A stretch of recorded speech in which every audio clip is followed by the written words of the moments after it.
You're back. I stood up from the couch, looking at my wife as she took off her shoes by the door. Claire glanced up at me, her face a little pale. Her voice was flat. Yeah, work was busy today. I had to stay late. Sorry to keep you waiting. Don't say that. We're married. We're supposed to look out for each other. I suddenly noticed a dark bruise on her hand and rushed over, my voice filled with concern. Are you hurt? She pulled her hand away. It's nothing. I just bumped it. Oh, okay. I stared at it for a moment, but she clearly didn't want to talk about it, so I turned toward the kitchen. Hey, have you eaten? I made your favorite lasagna. I already ate. You go ahead. Claire paused, then added with a hint of apology. Thanks for cooking for me, but I'll be working late a lot for the next few weeks. You don't have to wait up. I'm pretty tired. I'm just going to bed. With that, she turned and walked toward the bedroom. The door clicked shut, a sharp final sound. I stood there, holding a plate of food, just staring at the closed door. My wife. She has amnesia. It happened when she saved a little kid who was playing in the street. A car was coming, and she pushed him out of the way. When she woke up in the hospital, she had forgotten everyone. Who are you people?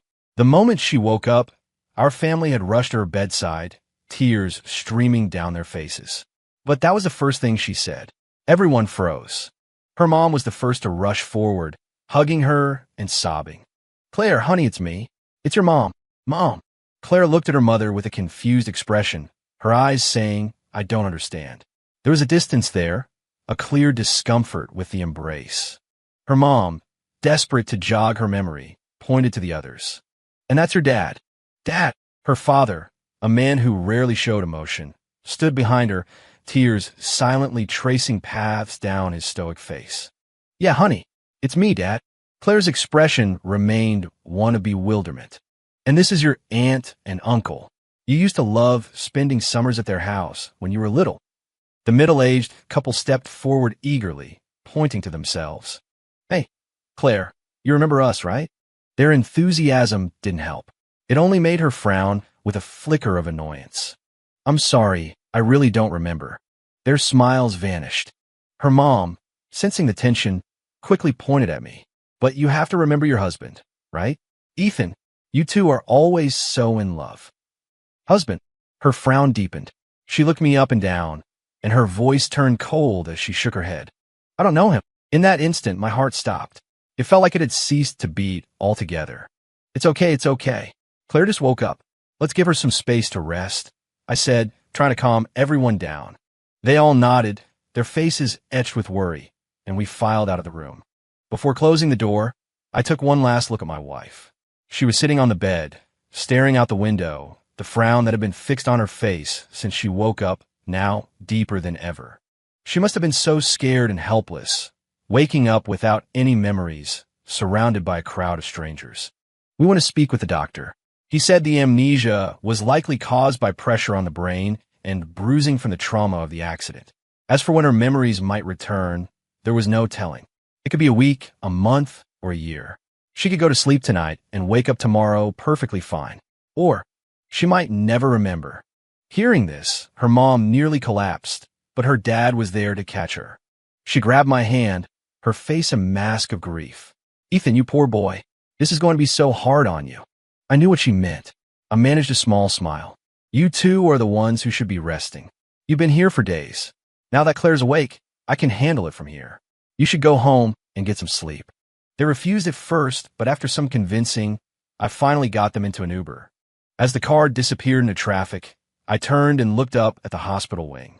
The sun was shining brightly. If she's lost her memories, I thought, then we'll just have to make new ones. I hoped she would recover, but I didn't want to pressure her and make her miserable. I bought some chicken noodle soup and crackers from the cafe downstairs, wiped my face, and forced myself to pull it together. Taking a deep breath and pasting a smile on my face, I pushed open her door. Claire, look what I brought you. 2. After washing the dishes, I looked toward the master bedroom. We sleep separately now. She's in the master, and I'm in the guest room. In her mind, I'm not her husband. She has no memory of the 7 years we spent together. I walked to her door, planning to ask if she wanted to see a musical that weekend.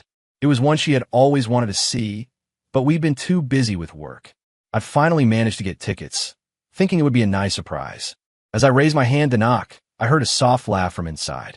It was a laugh I used to hear all the time before her accident. "Oh my God, stop," she giggled. "You're so hopeless."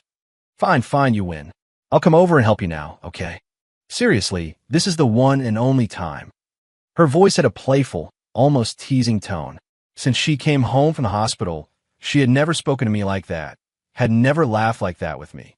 So, who was on the other end of that call? A friend? One of her best friends? I remember that after the accident, she had pushed almost everyone away. We had asked her closest friends to come visit, hoping it might help her remember.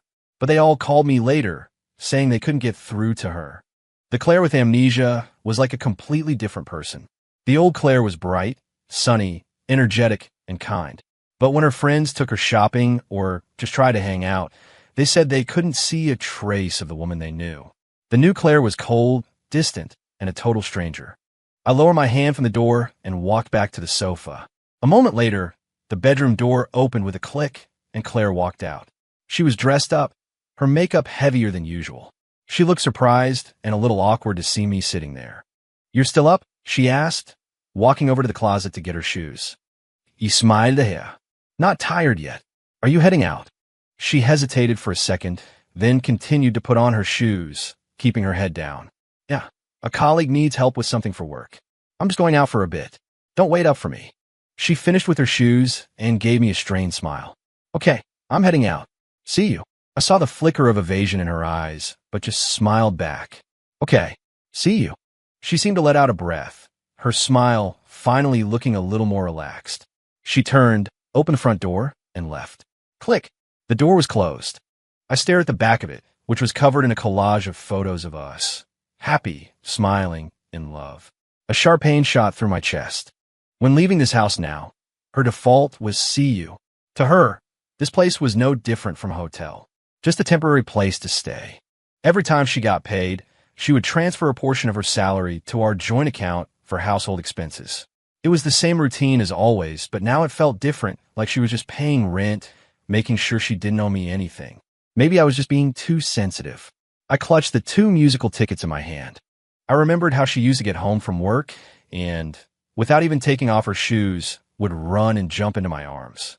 She wouldn't let go for a solid 30 minutes, demanding kisses and cuddles until I finally managed to peel her off me so we could get her shoes and coat off. And when she changed, she would always strike a pose, trying to tempt me. Often, we'd lose control, and what happened next isn't safe for work. Afterward, she would be curled up in my arms, a blissful look on her face, her voice soft as she gazed at me with stars in her eyes. "What did I do in a past life to deserve a husband as amazing as you?" I would hold her close and smile. "Well, what did I do? How else did I end up with such a beautiful, kind, and generous wife?" She'd grin. "Who knows? Hey," I'd say, "let's go see that musical this weekend. The one you've been wanting to see." She would freeze, her eyes welling up and her lip trembling. Then she'd throw her arms around my neck and start crying. "Ethan, you're too good to me." "Wah." I pat her back gently. "You're my wife. If I'm not good to you, who will be?" She'd pull back, her eyes full of tears. "Nope. I have to reward such an amazing husband." Then she'd dive under the covers, and I'd feel a very specific sensation. I thought we would be that happy forever. But on the way to the musical, my wife, saving a child, got into a car accident and lost her memory. 3. It wasn't until after 3 in the morning that the front door opened and Claire finally came home. I walked out of the guest room and saw her humming a song, her steps light and cheerful. "Did you get everything sorted out?" My voice made her stop. "Yeah, all done." She took off her shoes and headed for the bedroom. As I watched her walk away, I asked, "That's a nice song you were humming. What is it?" She paused and tilted her head, a confused look on her face. "I don't know. It just sort of popped into my head. I felt really happy singing it." She glanced at me, then turned back toward her room. "Sorry, I'm really tired. I'm going to bed." "Okay." I watched the door close again. I softly hummed the tune she'd been humming. It was the song I wrote for her when I asked her out. Back then, I fancied myself a bit of an artist, so I stayed up all night writing it. The next day, with dark circles under my eyes, I found her in the campus garden and sang it to her. I remember she just stared at me for a second, then burst out laughing. "What planet is that song from?" My skills have improved a lot since then. Looking back, it barely even qualified as a song. But I still remember what she said next. After she finished laughing, she cupped my face in her hands, her eyes watery and her expression impossibly cute. You dummy. It's terrible. So you're going to have to make it up to me by singing to me for the rest of my life. Her smile then, under the setting sun, it was so beautiful, so captivating. As I hummed, my eyes started to feel dry. Could this mean her memory was starting to come back? The thought filled me with hope. The next day at work, I was buzzing with energy. I left the office early and called Claire from the parking lot. Hey, are you done for the day? I can come pick you up. I know this great restaurant I thought we could try. There was a long silence on her end, and I started to feel awkward. I mean, if you're busy, we can just. Okay, she agreed, but you'll have to wait a little. I still have some stuff to finish up. Hearing the clear, bright sound of her voice, I felt a surge of joy. Great. I'll wait for you at the coffee shop downstairs from your office. Okay, she replied softly. Then I heard another voice in the background. Claire, are you off the phone?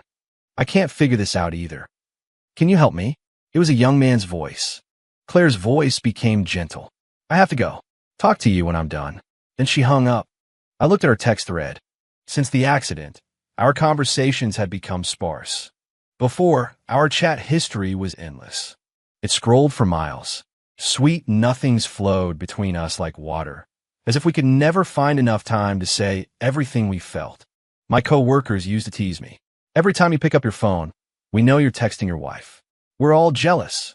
Claire would sometimes come home and complain. My boss got on my case again today. I finished all my work. What's wrong with texting my husband? I swear she's just jealous. Jealous that I have such an amazing husband. Kisses, honey.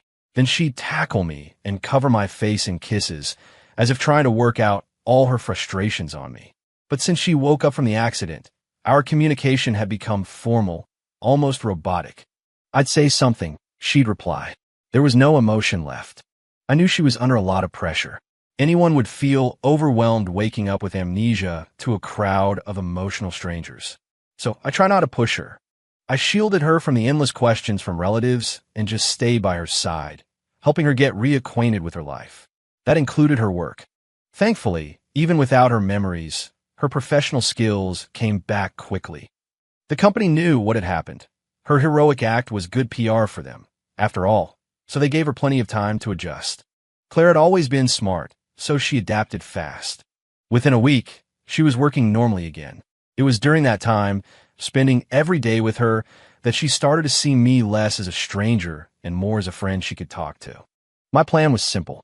Since she lost her memories, constantly trying to force them back would only stress her out. Instead, I just took her to all the places we used to go, walking the same paths again and again. I'd tell her how beautiful the view was here, how delicious the food was there, how that dress would look perfect on her, how that place was so much fun. If she didn't have her old memories, we would just have to create new ones. She would sometimes accept my invitations, but she refused more often than not. I knew she was still struggling to accept the relationships in her life. The fact that she agreed today made me incredibly happy. 4. I waited for an hour at the coffee shop downstairs from her office, drinking cup after cup of coffee. Finally, I saw her. She was dressed in her usual vibrant style, chatting with a coworker. When she spotted me, she said a few words to her colleague and then jogged over. Sorry to keep you waiting so long. She offered an apologetic smile. I waved it off. Don't worry about it. I just got here. Oh, really? She smiled, her eyes crinkling. Well then, please lead the way to this highly recommended restaurant of yours. For some reason, Claire was in a particularly good mood today. I stood up and grinned. Of course. This way, my beautiful lady. She let out a small laugh. We headed out. The restaurant I took her to was actually her old favorite. It was also where we first met. Back then, we both loved this place, but somehow, we had never run into each other. That day, it was pouring rain. After class, I walked for 15 minutes under an umbrella just to eat here. The restaurant was famous for its spicy food, and I loved anything with a kick. After finishing their spiciest ramen, I still wasn't satisfied. I went up to the counter to ask the owner for more heat. Hey, boss, this isn't spicy enough. Hey, boss, this isn't spicy enough. Two voices said it at the exact same time. We both turned and finally noticed each other. The owner chuckled. You two are really something else. That's the spiciest level we have. In that moment, for some reason, a competitive fire ignited between me and the woman who would become my wife. Neither of us would admit the other could handle more spice. We started a crazy challenge, adding more and more chili until we both ended up in the hospital. During our recovery, we'd often run into each other in the hospital courtyard and start bickering. Slowly, we got to know each other. We found out we went to the same university and were even in the same year. After we were discharged, we started talking more on campus. She was brilliant but lazy. I often had to practically drag her to the library to study. We spent countless exam weeks together in the library, the campus gardens, and the dining hall until we both got into grad school. Claire often used to laugh and say that if I hadn't pushed her to study, she never would have gotten in so easily. And that might have meant missing her chance to be with me. I never saw it that way. I might have pushed her, but she was the brilliant one. Whenever I argued the point, she would just pout and shut me up with a kiss. Cough, cough. Wow, this is delicious. This was the first time I'd brought the new Claire here. After one bite, her face lit up with joy. If you like it, eat as much as you want. Seeing her so happy made me happy from the bottom of my heart. After we finished, Claire seemed to be in a great mood. Here's a napkin. Her lips were bright red from the chili. She looked at herself in her phone's camera and laughed sheepishly. Thanks. She took the napkin and carefully wiped her mouth. As we left the restaurant, she frowned slightly and clutched her stomach. What's wrong? Are you not feeling well? We can go to the doctor. I asked anxiously, but she just shook her head with a smile. It's nothing. It's just been a while since I've had anything this spicy. My stomach was just a little surprised. She straightened up, her steps light again. But I'm totally fine now. So where are we off to next?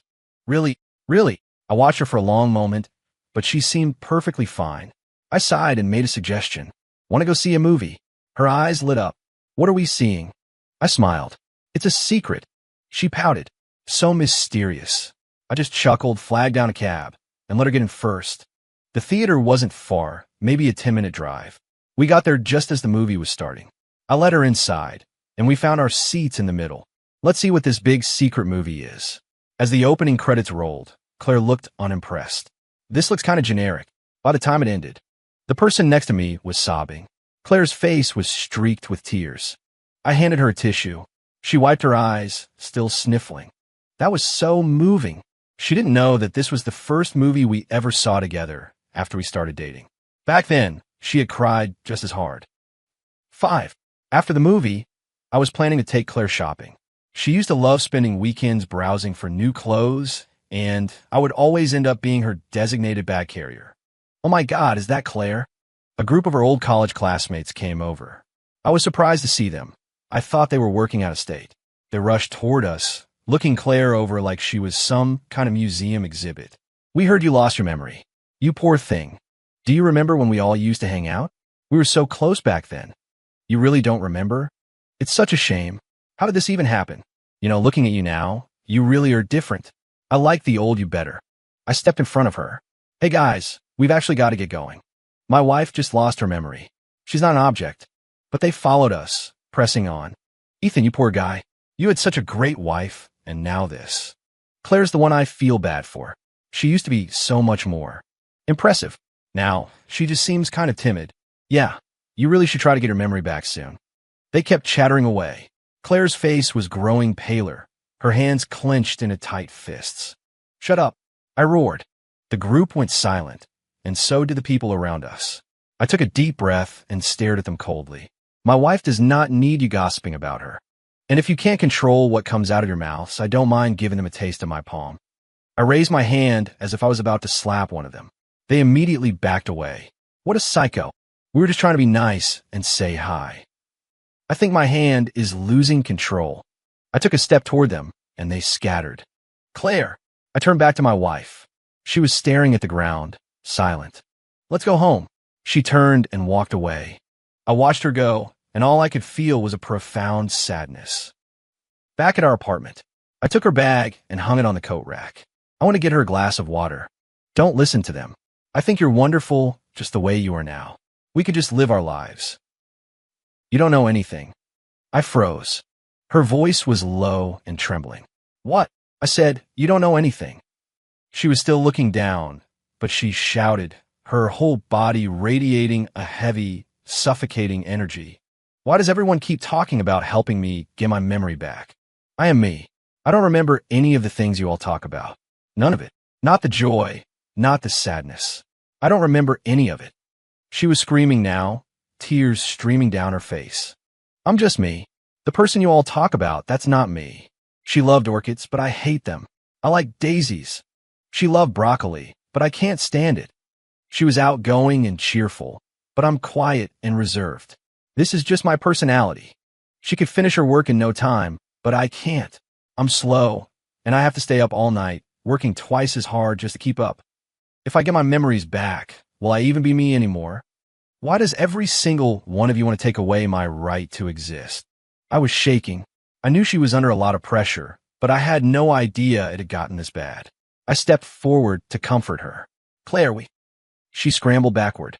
Do you have any idea what it felt like to wake up in a strange place, completely alone? Do you know the pressure of being surrounded by people who claim to be your family, asking you question after question, all of them looking at you with this desperate hope that you'll remember? She buried her face in her hands and sank to the floor. Whether it's at my supposed parents' house or at the office, you're all looking through me, at that Claire. Every single thing I do. You might not say it, but I know it. You're comparing me to her. You're all just thinking about what a shame it is that such an amazing person turned into this. But I'm not the person you knew. I'm just me. I can't be her. I'm just a normal person. Her tears hit the floor, drop after drop. Seeing her in so much pain, my heart felt like it was being ripped apart. I didn't care if she would push me away. I lunged forward and wrapped my arms around her. I'm sorry. I'm so sorry. I didn't see how much pressure you were under. It's all my fault. I choked out, fighting back my own tears. She sobbed into my shoulder. We just held each other like that. After a long time, she pushed me away and shakily got to her feet, her face pale. No, I'm the one who should be sorry. You've been protecting me, trying to keep me from feeling stressed, taking me places, helping me figure everything out. She started walking toward the bedroom. It's my fault. I'm sorry for wasting all your effort. Please, just let me be alone for a while. She closed the door behind her. I could still hear the faint sound of her crying. I looked up at the sky outside the window. God, please, just tell me what I'm supposed to do. 6. After that day, Claire started coming home later and later. We talked less and less. I tried to have a serious conversation with her, but she kept avoiding it. I looked for solutions for anything that might help, but nothing worked. Until, I don't know when it started, but one day, she started smiling again. Maybe it had been happening for a while. I just hadn't noticed. One night, Claire came home very late again. Long day. Must have been a lot of work to be home this late. I asked as she took off her shoes. She paused, then answered casually. It was a company team builder. We all went out for dinner afterward. Is that so? Yeah. She walked quickly toward the bedroom. I'm beat. Going straight to bed. Okay. I watched her go, then let out a long breath and closed my eyes. Claire wasn't lying, but she wasn't telling the whole truth either. A friend of mine works at the same company. They did have a team-building event, but everyone went their separate ways right after. As for who she went to dinner with, I picked up my phone and looked at the pictures my friend had sent me. In a fancy, expensive-looking restaurant, Claire was sitting across from a young man, laughing and talking. I stared at her closed bedroom door. Claire, oh Claire, why are you lying to me? What am I supposed to do? My logical side told me to storm in there right now, confront her, and get the truth. If it was what I thought it was, we'd get a divorce immediately. Then I'd find them both and give them a piece of my mind. But my emotional side whispered back. She has amnesia. In her mind, she doesn't have those memories with you. Logic and emotion were at war inside me, and I had no answer. Time passed. The smiles on Claire's face became more and more frequent, until one day, I came home to find her sitting on the sofa. It was a surprise, since she was usually working late. What's up? You're home early. Claire looked up at me, her expression grave. I cheated on you. The words hung in the air, and I just stood there stunned. She looked down, her face full of guilt, and continued. I lied to you about the team-building dinner. After the event, I went to dinner with another man. And last week, when I said I couldn't go on that picnic with you, it was because I was meeting him. And she laid it all out, piece by piece, telling me about every single time. Why, my voice was heavy. The apology in her eyes deepened. Because he doesn't talk to me with that sense of familiarity. When I'm with him, I feel like I'm just me. He's not looking through me at someone else. He sees me, just me. The man she was talking about was a new intern at her company. He started after she returned to work from the accident. She said that because of that, he never knew the old her. Because of that, they could build a relationship completely untethered from the past. That relationship made her feel safe. It made her feel like she was herself, not the hyper-competent, amazing Claire everyone always talked about. At first, I just saw him as a coworker. But as we spent more time together, my feelings changed. Her voice was now laced with a hint of a smile, of happiness. He's kind of clueless, honestly. He doesn't know anything and is always messing things up. I have to show him how to do things over and over again. Her tone softened. With him, I finally feel needed. The old Claire was so perfect. Everyone praised her. Compared to her, I'm just ordinary. I guess that's why we started talking more and more. And I just fell for it. I got addicted to that feeling. She looked up at me. I know it's wrong. I'm your wife. What I'm doing is a betrayal.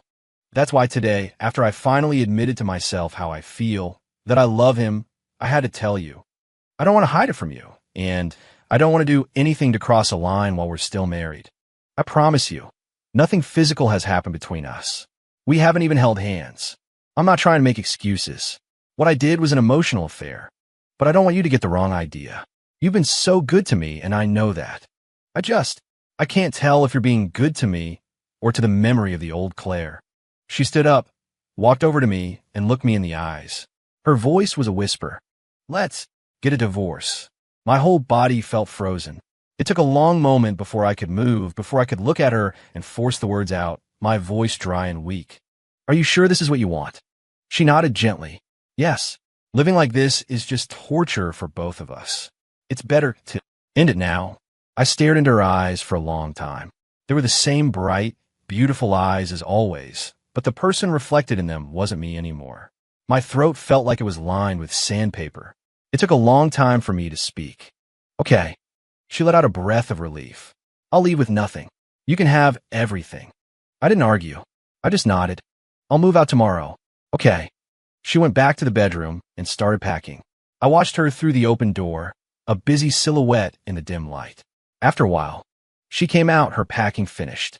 As one last thing, she said suddenly, let me make you a meal, as a thank you for taking care of me. I know it's not much. I looked at her and finally gave a small nod. She just made a simple bowl of macaroni and cheese. After all, neither the old Claire nor the new one knew how to cook. Mac and cheese was about the extent of their culinary skills. I looked at the bowl and let out a small laugh. That much, at least, was exactly the same. As I ate, Claire sat across from me, looking through the old photos we had hanging by the door. After a long silence, she sighed. I couldn't tell if it was with regret or envy. Were we really this happy? She asked softly, her fingers tracing over the images. I put down my fork. Yeah. She looked up at me, her voice gentle. Can you tell me about you too? I gave a small smile. Sure. I turned the photo album around, and with a sad smile on my face, I told her the story behind each picture. This was when the restaurant owner took our picture during our spicy ramen challenge. You were so mad you lost. This one was in the hospital. You drew a mustache on my face with a marker while I was sleeping, and when I found out. This was when we were studying for finals in the campus garden. You insisted on trying to catch a bee and got stung. This is from when I asked you out. You made me sing that awful song and then strike a ridiculous pose. This one we took on the Ferris wheel at the amusement park. That was our first kiss. This one was at my championship basketball game. You were in the stands, cheering louder than anyone. And this was on our 3rd anniversary. We went to the coast. You were wearing that big sun hat. As I was talking, I heard a sniffle. I looked up and saw that Claire's shirt was soaked with tears. I'm sorry, I'm so sorry. You were so good to me, and I did this to you. I handed her a few tissues and smiled sadly. You just lost your memory. You were scared and confused. And besides, everything I did because I wanted to. I don't regret any of it. She looked up at me. But I stopped her before she could continue. No buts. I was doing it for the Claire I knew, the one I shared all those memories with. So you don't need to feel guilty. She broke down completely then, collapsing against me and sobbing. I gently patted her back, just like I always had. The next morning, Claire had her things ready early. Just one suitcase. She left behind everything that belonged to the old Claire. I drove her to City Hall. The car was silent. I focused on the road while she stared out the window. Surrounded by the endless flow of traffic, it felt like we had both lost our way. We arrived quickly. I learned for the first time that getting a divorce decree is a lot faster than getting a marriage license. Well, goodbye, Ethan. Claire stood on the steps, waving. Yeah, goodbye, Claire. I waved back as she got into a taxi. The car pulled away and, in seconds, was swallowed by the traffic. I got back in my car, turned the key, and the engine roared to life. I looked at the wide-open sky ahead of me. My life was just beginning to. 7. Time moved on, relentlessly. News of our divorce spread quickly. Friends called, telling me I'd been too rash, asking why I didn't just wait out. After all, Claire had only lost her memory. Once it came back, she would surely come back to me. But if she lost her memory, did that make the feelings she developed for someone else fake? Was there any deceit involved? No. From start to finish, Claire knew about our relationship, our history. But human emotions can't be controlled. She developed the same feelings for someone else that she once had for me. That was an undeniable fact. The only thing I could do was end it cleanly before things got ugly. I wanted to preserve the memory of the Claire who loved me, and whom I loved, frozen at that perfect moment in time. After the divorce, I had more time for myself. My life became more structured. Work, gym, home. A simple, predictable loop. Occasionally, I'd meet up with friends or take a spontaneous road trip. Work was busy but fulfilling. My productivity seemed to improve, and my boss was impressed. I tried not to pay attention to what was happening with Claire and that guy. Obsessing over it wouldn't bring me any happiness, only more pain. But my friend didn't see it that way. He sent me a message. He saw Claire and a man walking into a hotel, laughing and talking. They were kissing passionately at the door, his hands all over her. She looked flushed and shy, and then they went inside. He asked me how I felt about it. Well, she found someone she likes, I thought. My friend didn't know what to say to that. I just let it go. Everyone has their own life to live. I didn't want to waste any more of my energy, any more of my life on this. It was time to leave the home we had shared and start a new life. A week after my friend sent me that message, I took a few days off from work. I started packing up our old apartment, getting ready to move to my new place. I carefully boxed up everything that belonged to the Claire I loved, all of our cherished memories. I would let them live on, safely stored away in my mind. The morning had been bright and sunny, but by the afternoon, the sky had turned a sickly yellow. A few moments later, a light drizzle began to fall. As evening approached, the drizzle settled into a steady, even rain. I stood by the window, watching the storm, the raindrops drumming against the glass. It sounded like someone was tapping, wanting to be let in. As if on cue, I heard a knock on the door. Knock, knock, knock. The sound was faint over the rain, and I didn't notice it at first. Then it came again, louder this time. I frowned. Who would be here at this hour? Building maintenance? I walked over and opened the door, and my eyes widened in shock. It was Claire, soaked to the bone. Her hair was plastered to her face in wet strands, her clothes completely drenched. She looked like she had just been pulled out of a lake. Her face was pale, and her mouth, neck, and arms were covered in large, angry red marks. They looked like friction burns, raw and dotted with blood. Ethan, Claire looked at me, her body trembling, her eyes brimming with tears. I could see it immediately. This was the look of the old Claire. The love pouring from her eyes was exactly as I remembered it. Come inside. My hand was shaking as I pulled her into the apartment. Her arm was freezing, and I wondered how long she had been standing in the rain. Once inside, she looked around the packed boxes and let out a choked sob. Ethan, are you moving? It's all my fault. I'm sorry, I'm so sorry. Her crying intensified, tears streaming freely down her face. I handed her a towel, took a deep breath, and looked at her. Did you get your memory back? She was silent for a moment, then gave a slight nod. I'm sorry, I'm so sorry. I don't know what happened. I'm so sorry. I hurt you. I'm so sorry. She sank to the floor, hugging her knees and weeping. I watched her for a moment, then sighed. Go take a hot shower first. We could talk about everything else later. Claire looked up at me, her eyes red and puffy, her face a mess. I guided her into the bathroom. I went to a box I had just sealed, ripped it open, and found a set of her old clothes.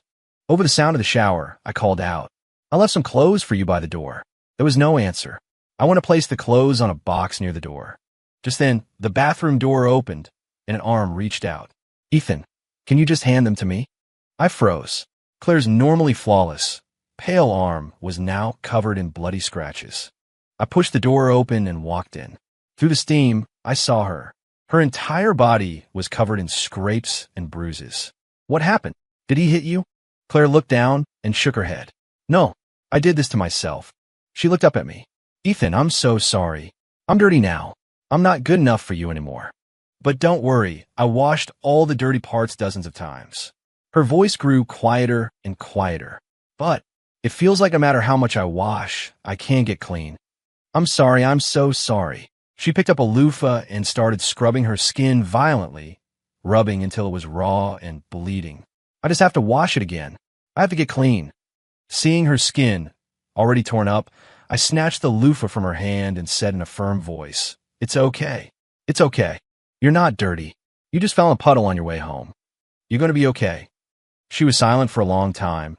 Then she threw herself into my arms and cried until she couldn't breathe. That night, Claire lay in our bed. I made a small bed for myself on the floor next to her. She said she still wasn't clean, that she didn't deserve to be close to me. She slowly told me what had happened. After our divorce, she had felt lost in a daze. She couldn't focus at work and kept making mistakes. She had started to distance herself from the intern. He got angry. After all, she was not only ignoring him, she wouldn't even let him hold her hand. She realized it wasn't fair to him. So, reluctantly, she agreed to go to a hotel with him today to finally give him what he wanted. At this point in the story, I heard her start to sob again. "I'm so sorry. He touched me." She cried and cried, unable to stop. She continued her story.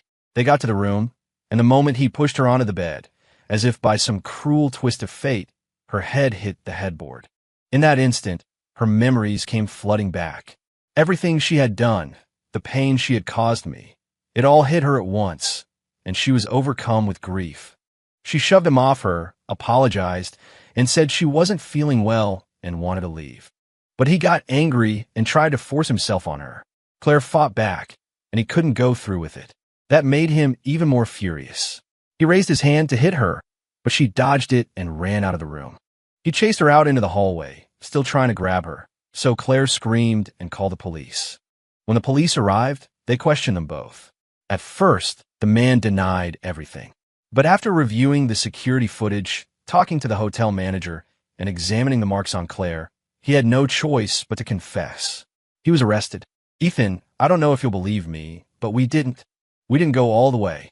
She showed me a copy of the police report. The case had been officially classified, attempted rape. I didn't know what to say. All I could do was get into the bed and hold her tightly. It felt like God was playing a cruel joke on us. He had taken Claire's memory away, only to return it right after we got divorced.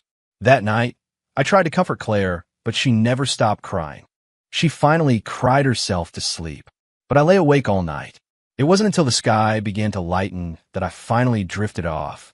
When I woke up, the spot next to me was empty. Claire was gone. Claire! I ran out of the bedroom, searching the living room. Then I saw it. On the dining table, breakfast was laid out, and next to it was a piece of paper. I rushed over and grabbed it.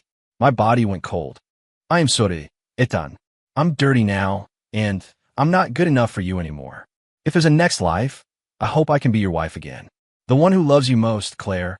My heart hammered in my chest. I ran out the door and started searching for her. I called everyone I could think of, but no one had seen her. As the sun began to set, I got a call from the police department. My wife. She had jumped into the lake. Her body was found by a fisherman. The preliminary estimate put her time of death as early that morning. Standing in a morgue, looking at my wife's pale, still face, I couldn't speak. I just stood there, frozen. It felt like a piece of my heart had been carved out.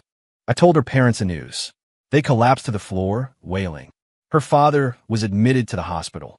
I took an extended leave from work to help her mom take care of him. My own parents came to visit often, telling me not to be too sad. But was I sad? Why hadn't I shed a single tear? Ethan, you should go home and rest, my mother-in-law said. You've been here for days. I'll be fine here. Go get some sleep. It's okay, I'm not.